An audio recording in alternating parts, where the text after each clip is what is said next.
नमस्कार, स्वागत है आप सभी का न्यूज 18 राजस्थान पर। हमारे खास कार्यक्रम खबर में दम है में आपके साथ मैं हूं हेमंत कुमार। अगले आधे घंटे में बात होगी हर उस क्षेत्र की जिससे जुड़े हुए हैं हम, कच्ची पगडंडियों की हलचलों से लेकर के पक्की सियासत की गलियों तक। तो चलिए शुरू करते हैं खबर में दम है।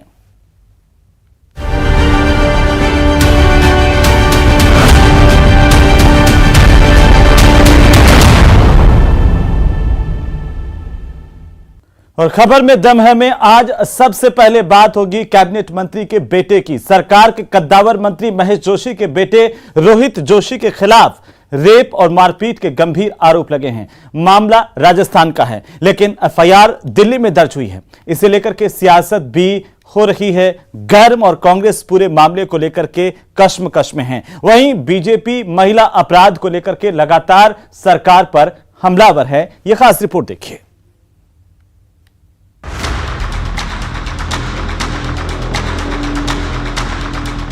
जलदाय मंत्री महेश जोशी के बेटे रोहित जोशी की मुश्किलें लगातार बढ़ती ही जा रही हैं। रोहित जोशी के खिलाफ जो रेप का मामला दर्ज हुआ है वो दिल्ली पुलिस इसकी जांच अब करेगी। दिल्ली पुलिस केंद्रीय गृह मंत्रालय के अधीन आती है, लिहाजा इस पूरे मामले में अगर देखा जाए तो मंत्री से लेकर के वरिष्ठ कांग्रेस नेताओं का प्रभाव भी काम नहीं करेगा। रेप केस में फंसा जलदाय मंत्री का बेटा।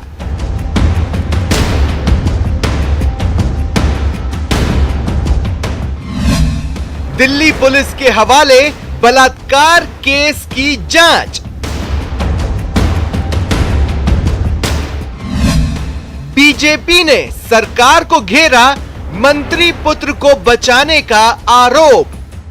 माननीय विधायकों की और माननीय मंत्रियों की परिजनों का, बेटों का भी इतना हौसला बुलंद हो गया है कि वो स्वयं भी सामूहिक बलात्कार करने लगे। आपको तो ध्यान होगा। जलदाय मंत्री महेश जोशी के बेटे रोहित जोशी पर लगे रेप के आरोप के बाद प्रदेश की सियासत गर्म है। महिला अपराधों को लेकर लगातार अटैक कर रही बीजेपी को कांग्रेस सरकार के खिलाफ बड़ा मुद्दा मिल गया है। बीजेपी गहलोत सरकार को हर मोर्चे पर घेर रही है। बीजेपी पूछ रही है कि गंभीर आरोपों के बाद भी रोहित जोशी के खिलाफ एक्शन क्यों नहीं हुआ, क्यों पीड़ित को दिल्ली पुलिस की शरण लेनी पड़ी। क्योंकि वो महेश जोशी जी के पुत्र हैं, शादीशुदा हैं, उनके घर में ही रहते हैं। अगर उनको भी इस प्यार मोहब्बत के बारे में इतने समय तक पता नहीं हो तो मैं सोचता हूँ यार फिर तो पिता होने के बारे में जो जिम्मेदारी उनकी है उस पर उनको विचार जरूर करना चाहिए। और जब जिसने अपराध किया है, अगर मंत्री वास्तव में अपराधी को दंड देने के पक्ष में रहे तो जनता उसकी वाहवाही करेगी, और अगर उसको बचाने का प्रयास करेगी तो जनता उस पर थू-थू करेगी। ये पूरा मामला अब दिल्ली पुलिस के जांच के दरमियान है, और मैं समझता हूँ कि जब खुद महेश जोशी बोलते हैं कि मुझे पुलिस और न्याय व्यवस्था पर विश्वास है, तो निश्चित तौर पर इस कर्म और कुकर्म का पर्दाफाश होगा और दोषी के विरुद्ध कारगर कार्रवाई होगी। माननीय विधायकों की और माननीय मंत्रियों की परिजनों का, बेटों का भी इतना हौसला बुलंद हो गया है कि वो स्वयं भी सामूहिक बलात्कार करने लगे। आपको तो ध्यान होगा। बीजेपी ही नहीं, कांग्रेस विधायक दिव्या मदेरणा ने भी पुलिस की कार्यप्रणाली पर सवालिया निशान खड़े किए। कांग्रेस विधायक ने पुलिस पर सवाल उठाते हुए कहा कि हमारी सरकार बहुत संवेदनशील है, लेकिन पुलिस को तेजी से कार्रवाई करने की जरूरत है। दिव्या मदेरणा ने सीधे महेश जोशी या उनके बेटे का नाम अपने ट्वीट में नहीं लिखा, लेकिन जिस तरह से उन्होंने पुलिस प्रशासन की कार्यप्रणाली पर सवाल खड़े किए, ये सीधे तौर पर महेश जोशी पर निशाना माना जा रहा है। तो मुझे लगता है डीजीपी को इसमें इंक्वायरी करने की जरूरत है इमीडिएटली, कि कंसर्न पुलिस स्टेशन ने अगर उनकी एफआईआर दर्ज नहीं करी है तो उसकी डिपार्टमेंटल इंक्वायरी होनी चाहिए। ये भी डायरेक्शंस मुख्यमंत्री जी ने उस वक्त दिए थे। और दूसरी बात जो बहुत महत्वपूर्ण है कि पीड़िता का निवास जो है वो राजस्थान में है, जहाँ पे एफआईआर दर्ज नहीं होती है तो सुरक्षा का मामला और प्रश्न चिन्ह भी उठते हैं। तो मुझे लगता है दोनों चीजें देखने की जरूरत है कि ऐसे अधिकारी जिसने पुलिस के प्रशासन पर गवर्नमेंट के ऊपर आज एक प्रश्न चिन्ह लगा दिया है, उनके ऊपर इंक्वायरी होकर उन्हें तुरंत सस्पेंड किया जाए। विपक्ष के चौतरफा हमलों के बीच कांग्रेस प्रदेश अध्यक्ष सामने आए और पूरे मामले को लेकर जवाब दिया। डोटासरा ने कहा, केवल एफआईआर दर्ज हो जाने से कोई दोषी साबित नहीं हो जाता, लेकिन फिर भी जांच अधिकारी की रिपोर्ट में जो दोषी होगा उसके खिलाफ कार्रवाई होगी। डोटासरा ने दो टूक कहा, चाहे मंत्री का बेटा हो या मेरा बेटा, अगर वो दोषी पाया गया तो उसके खिलाफ कार्रवाई होगी। आज एफआईआर करने मात्र से कोई दोषी नहीं हो जाता। अगर इन्वेस्टिगेशन में कोई भी व्यक्ति, चाहे वो मंत्री का बेटा हो चाहे वो मेरा बेटा हो, अगर वो दोषी पाया जाता है तो कांग्रेस पार्टी 100% कार्रवाई करेगी। हम भारतीय जनता पार्टी की तरह नहीं है। बेटे रोहित जोशी के खिलाफ लगे रेप के आरोपों में कितनी सच्चाई है, इसे लेकर जलदाय मंत्री से भी बातचीत की गई। महेश जोशी ने दावा किया कि उनका बेटा निर्दोष है, जांच में पूरी बात साफ हो जाएगी। मैं चाहता हूं कोई एफआईआर अगर दर्ज होगी तो पुलिस इसकी निष्पक्षता के साथ में, गहराई के साथ में, सख्ती के साथ में जांच करे, सच्चाई को सामने लाए। मैं पूरे जीवन सत्य और न्याय के साथ रहा हूँ। इस मामले में भी और आगे भी किसी मामले में मैं उसी पक्ष के साथ रहूँगा जो न्याय पर सत्यता करे। उधर बलात्कार पीड़िता ने इस पूरे मामले में सियासत तेज होने के बाद में राज्यपाल और मुख्यमंत्री कार्यालय के अंदर अपनी और अपने परिवार की सुरक्षा के लिए गुहार लगाई है। पीड़िता ने जो सुरक्षा के लिए ईमेल किया है, उस ईमेल के अंदर लिखा है कि इस बात की प्रबल संभावना है कि कोई भी अप्रिय घटना या बलपूर्वक कार्रवाई उसके और परिवार के साथ हो सकती है। सबूतों को नष्ट करने के लिए ये सब कुछ अभियुक्त पक्ष के द्वारा किया जा सकता है। चूँकि इस अपराध की अधिकांश घटनाएं राजस्थान में भी हुई हैं और पुलिस को इन घटनाओं से अनुसंधान में महत्वपूर्ण साक्ष्य भी इकट्ठा करने हैं। ऐसे में आपसे अनुरोध है कि उसे और उसके परिवार को सुरक्षा प्रदान करें। रेप पीड़िता। दरअसल जयपुर की रहने वाली एक 23 साल की युवती ने जलदाय मंत्री महेश जोशी के बेटे रोहित जोशी के खिलाफ दिल्ली के सदर थाना बाजार के अंदर 8 मई को बलात्कार समेत कई गंभीर मामलों के अंदर 0 एफआईआर दर्ज करवाई थी। मंत्री के बेटे पर पीड़ित के आरोप। 26 फरवरी 2022 को शादी का झांसा देकर ले गया। राजस्थान, दिल्ली समेत कई राज्यों के होटल में रुका। नशीला पदार्थ पिलाकर कई बार बलात्कार किया गया। इस दौरान कई बार जबरन अप्राकृतिक सेक्स किया गया। गर्भवती होने पर जबरन गर्भपात करा दिया गया। ब्लैकमेल किया, जान से मारने की धमकी दी गई। शिकायत और कुछ वीडियो क्लिप्स सौंपने के बाद दिल्ली पुलिस ने विमेन काउंसलर को बुलाया और पीड़ित की काउंसलिंग कराई। हिंदू राव हॉस्पिटल में पीड़ित का मेडिकल भी हुआ। दिल्ली पुलिस पीड़ित की शिकायत और मेडिकल रिपोर्ट को सवाई माधोपुर पुलिस को ट्रांसफर करने ही वाली थी कि पीड़ित की गुहार पर दिल्ली के सदर बाजार थाने में 0 एफआईआर को एफआईआर में तब्दील कर दिया गया। महिला अत्याचार के मुद्दे पर पहले से ही घिरती रही कांग्रेस सरकार के लिए रोहित जोशी प्रकरण एक बड़ी मुश्किल साबित हो सकता है। राजस्थान सरकार की अगर बात करें तो 2023 का चुनाव नजदीक है। ऐसे में कांग्रेस के वरिष्ठ नेताओं के रिश्तेदारों का महिला अत्याचार से सीधे जुड़ना उनके लिए बड़ी मुश्किल साबित कर सकता है। उन्हें विपक्ष के सवालों का जवाब देना बड़ा मुश्किल होगा। राजस्थान के लिहाज से अगर देखा जाए तो महेश जोशी प्रकरण से पहले भी जौहरी लाल मीणा के पुत्र के मामले में इस तरह का विवाद हो चुका है। कैमरा पर्सन अविनाश के साथ में अरबाज अहमद, न्यूज़ 18 के लिए जयपुर से। और अब बात ताज की, क्योंकि ताज एक दावेदार हजार है। दुनिया के 7वें अजूबे को लेकर के अब नई कंट्रोवर्सी सामने आई है। क्या ताजमहल पूर्व जयपुर राजघराने की मिल्कियत है? पूर्व राजघराने की सदस्य और सांसद दिया कुमारी के इस बयान के बाद मालिकाना हक को लेकर के एक नई बहस छिड़ गई है।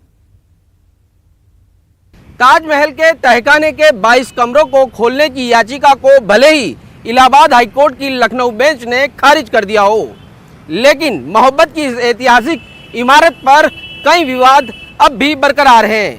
ताजमहल पर मालिकाना हक का दावा करने वाली पूर्व जयपुर राजघराने की राजकुमारी सांसद दिया कुमारी को मुगल वंशज प्रिंस तुसी ने खुला चैलेंज दिया है।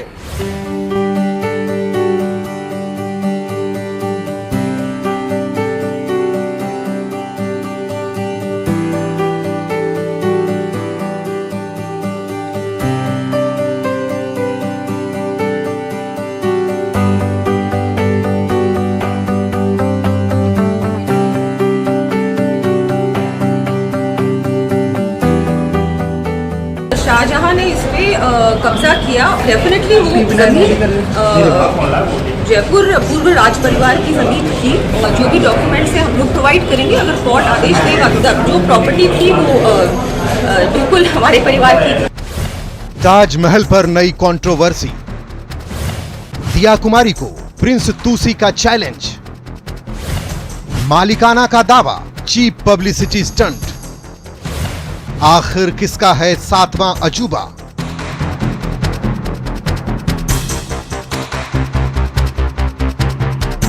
ताजमहल दुनिया का 7वां अजूबा, प्यार की निशानी और अद्भुत कलाकारी, खूबसूरती की ऐसी नायाब इमारत जो देखने आए वो देखता रह जाए। लेकिन ताजमहल पर रोजाना नई नई कंट्रोवर्सी सामने आ रही है। पहले मकबरा है या मंदिर, इस पर बवाल, फिर 22 कमरों को खोले जाने पर कोर्ट तक पहुंचती बात। अब ताजमहल की जमीन को लेकर बहस छिड़ी है। बीजेपी सांसद पूर्व जयपुर राजघराने की सदस्य दिया कुमारी ने ताजमहल पर मालिकाना हक जताया तो प्रिंस तुसी ने खुला चैलेंज दे दिया। तुसी के कहे के मुताबिक मुगल सल्तनत, फिर ब्रिटिश हुकूमत और फिर आजाद भारत, इतने समय में आपको याद नहीं आया कि ताजमहल आपका है? हिम्मत है तो ताजमहल पर हक साबित करें। कि छिचोरे पने के जो है हिंदू मुसलमानों की जो है बयाना देकर जो है आप कंट्रोवर्सी करा रहे हैं, तो तमाम जो है फिर बार अपील करूंगा कि तमाम हिंदुस्तान मुसलमान हिंदू भाइयों से कि ऐसे छिचोरे बरबुलों की बातों पे आप ध्यान ना दीजिए। और जहां तक दिया कुमारी से करूंगा कि आपको मैं ओपन चैलेंज किया हूं, अगर वाकई में आप राजपूत घराने का ब्लड है, यहाँ पे एक खतरा भी है, जैसा मैं आपको चैलेंज करके बोल रहा हूँ, तो आप वो दस्तावेज पेश कीजिए। मैं जब मानता हूँ आपके पास कोई दस्तावेज ना पोतीनामा में है ना कहीं पर है आपके पास, एक हवा में तीर मार दिया आप और पब्लिसिटी गेन करने के चक्कर में गए। ऐसी चीप पब्लिसिटी के लिए मत कीजिए आप, और ऐसे छिचोरे करके तमाम राजपूत घराने को और मुगल खानदान को बदनाम मत कीजिए। मौसा और आपकी मौसी को भी बदनाम मत कीजिए। दिया कुमारी ने ताजमहल को लेकर क्या बयान दिया था आगे इसको भी बताएंगे, लेकिन इससे पहले राजकुमारी को खुला चैलेंज देने वाले प्रिंस के बारे में जान लेते हैं। प्रिंस तुसी हैदराबाद के रहने वाले हैं। पूरा नाम प्रिंस याकूब हबीबुद्दीन तुसी है। खुद को मुगल बादशाह शाहजहां का वंशज बताते हैं। दावा है कि बहादुर शाह जफर की 6ठी पीढ़ी से आते हैं। बाबरी मस्जिद पर मालिकाना हक का दावा कर चुके हैं। ताजमहल को भी अपने खानदान की प्रॉपर्टी बता चुके हैं। पहले उन्हें आगरा घूमने पर प्रोटोकॉल दिया जाता था।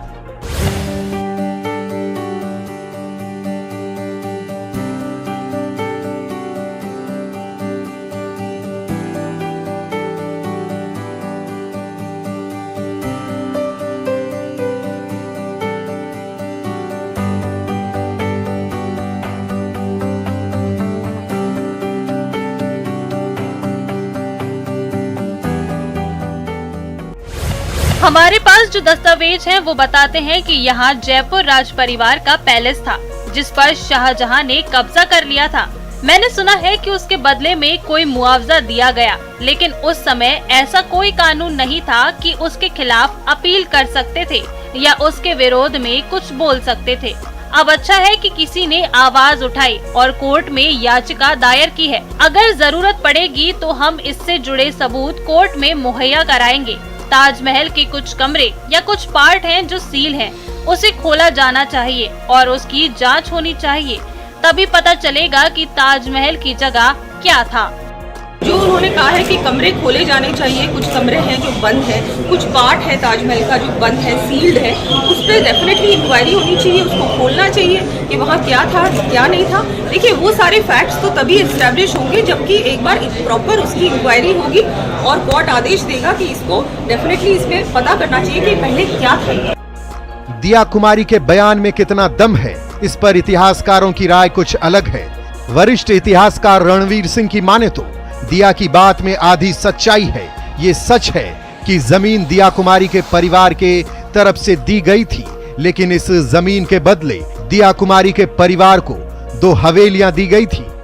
ये जो ज़मीन जो है, ये पुराना ज़मीन, ये बाग थे वहाँ पे, और ये जयपुर की थी, और ये उस वक्त मिर्ज़ा राजा जयसिंह के पास थी। और जब मुमताज़ महल का इंतकाल हुआ तो बुरहानपुर से उनकी बॉडी लाई गई और यहाँ अकबराबाद में उनको दफनाने की बात थी। तो शाहजहाँ ने इनको मिर्ज़ा राजा जयसिंह को कहा कि तुम ये ज़मीन मुझे दे दो, तो उन्होंने बिल्कुल मुफ्त में दे दी।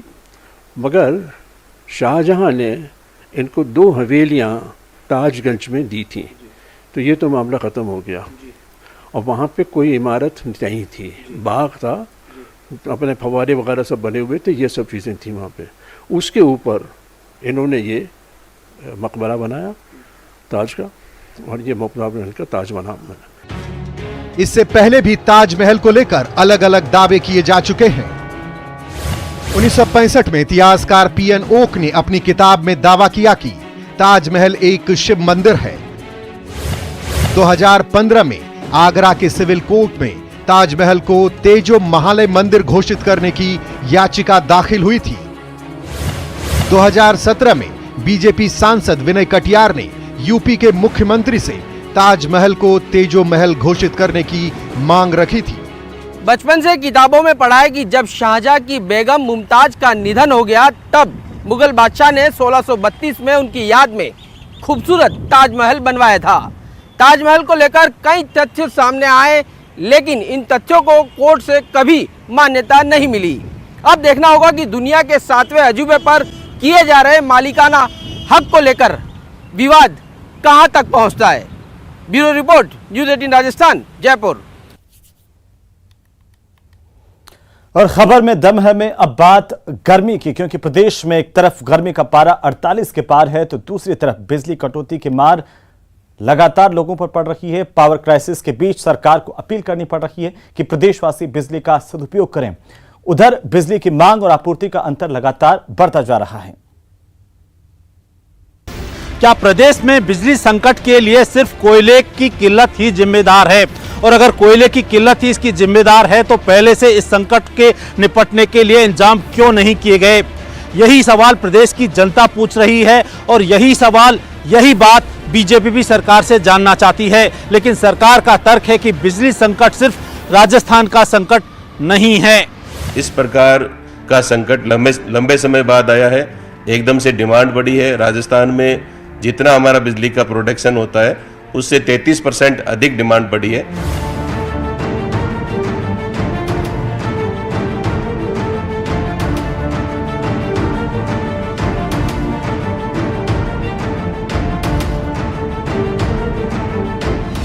राजस्थान में सबसे बड़ा बिजली संकट, 1,52,00,000 उपभोक्ताओं पर कटौती की मार।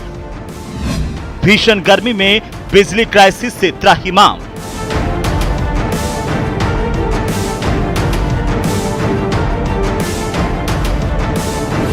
राजस्थान सबसे बड़े बिजली संकट से जूझ रहा है। ग्रामीण क्षेत्रों में तो आधे दिन भी बिजली नहीं मिल पा रही है, वहीं शहरी क्षेत्रों में तय शेड्यूल के मुताबिक भी जमकर पावर कट हो रहा है। भीषण गर्मी में दिन मुश्किल से कट रहे हैं, तो वहीं बिन बिजली रातों की नींद उड़ी हुई है। ग्रामीण इलाकों में जमकर कटौती। जयपुर डिस्कॉम करीब 89 फीडर्स रोजाना बंद कर काट रहा बिजली। तो अजमेर डिस्कॉम करीब 71 फीडर्स को रोजाना बंद कर बिजली काट रहा है। जोधपुर डिस्कॉम करीब 85 फीडर्स बंद कर बिजली काट रहा है। रात 8 से 12 बजे और दोपहर को 12 से 5 बजे तक बिजली कटौती हो रही है। ऐसे में अब सवाल उठ रहे हैं कि बार बार चेताने के बावजूद भी बिजली के लिए पुख्ता इंतजाम क्यों नहीं किए गए। अब जरा जान लेते हैं कि प्रदेश के सभी सोर्सेज को कुल मिलाकर कितनी बिजली बची है और रोजाना कितनी बिजली की जरूरत है। बिजली की अधिकतम डिमांड 14,500 मेगावाट, औसत बिजली की उपलब्धता 11,500 मेगावाट। सभी सोर्सों को मिलाकर 20 करोड़ यूनिट प्रोडक्शन। दूसरे राज्यों से मिल रही करीब 7 करोड़ यूनिट बिजली। 32.50 करोड़ यूनिट की जरूरत, मिल रही 27 करोड़ यूनिट। मुख्य विपक्षी दल बीजेपी का कहना है कि उसने संकट से पहले ही सरकार को अलर्ट किया था, लेकिन ऊर्जा विभाग के अफसर कुंभकर्णी नींद सोते रहे। नेता प्रतिपक्ष गुलाब चंद कटारिया ने कहा, विधानसभा के सत्र में भी हमने सरकार को सचेत किया था। कोयले की कमी के कारण से बिजली की आपूर्ति में कमी आई है, बाकी राज्यों में भी कमी आई, सबने अपनी व्यवस्था पहले से की। मुख्यमंत्री छत्तीसगढ़ जाकर वहां के सीएम से मिलाए, केंद्र से भी मिले, उनसे इस समस्या का समाधान हुआ नहीं। समय पर पेमेंट नहीं करते हैं, इसीलिए इन्हें देने को कोई तैयार नहीं होता। सबसे बड़ा संकट यह है कि इनकी क्रेडिट खत्म हो गई। सामान्यतः क्या होता है कि जब गर्मी का समय आता है, चाहे सरकार हमारी रही हो चाहे उनकी रही हो, ये ऐसा समय होता है जब बिजली की व्यवस्था के बारे में हमको पहले से ही अपना रोड मैप बनाना पड़ता है, उसके अनुसार अपनी तैयारी करनी पड़ती है। आवश्यकता बढ़ती है, ये जग जाहिर है, और उसके लिए कंटिजेंसी जो भी प्लान बनानी होती है वो पहले बनानी पड़ती है। और फरवरी के महीने में जब विधानसभा चली थी तब हमने उनको सचेत कर दिया था कि कोयले की कमी के कारण से राजस्थान बिजली के संकट में आएगा। जब उनको जानकारी थी तो उसकी तैयारी पहले करनी चाहिए थी। एंड टाइम पर जो है ना, जनता को भगवान भरोसे छोड़ करके सरकार चलती है तो ये सरकार की अयोग्यता ही साबित करती है। बीजेपी ने बिजली संकट को लेकर सरकार को घेरा तो सरकार की तरफ से भी सफाई आई। ऊर्जा मंत्री ने कहा, बिजली संकट को राजनीति से नहीं जोड़ना चाहिए। पूरे देश में बिजली की मांग एकदम से बढ़ी है। पूनिया जी, कटारिया जी से कहना चाहूंगा कि इसमें सियासत नहीं करनी चाहिए। लंबे समय बाद कोल क्राइसिस आया है, बिजली की डिमांड एकदम से बढ़ी है। हमने केंद्र से मांग की है कि राजस्थान को अतिरिक्त कोयला आवंटित किया जाए। बिजली का जो संकट है ये सियासत का या राजनीति से इसको नहीं जोड़ना चाहिए। आप देख सकते हैं कि पिछले 38 सालों के बाद में पूरे देश भर में बिजली की डिमांड जो है वो एकदम से बढ़ी है। ये राजस्थान का विषय नहीं है, पूरे देश में बिजली की मांग जो है एकदम से बढ़ी है। सतीश पूनिया जी को, जो भारतीय जनता पार्टी के प्रदेश अध्यक्ष जी हैं, कटारिया साहब हमारे विधानसभा में प्रतिपक्ष के नेता हैं, मैं उनसे भी कहना चाहूँगा कि इसमें आपको सियासत नहीं करनी चाहिए और इसमें राजस्थान सरकार का आपको सहयोग करना चाहिए, क्योंकि लंबे समय बाद कोल क्राइसिस आया है और बिजली की डिमांड एकदम से बढ़ी है।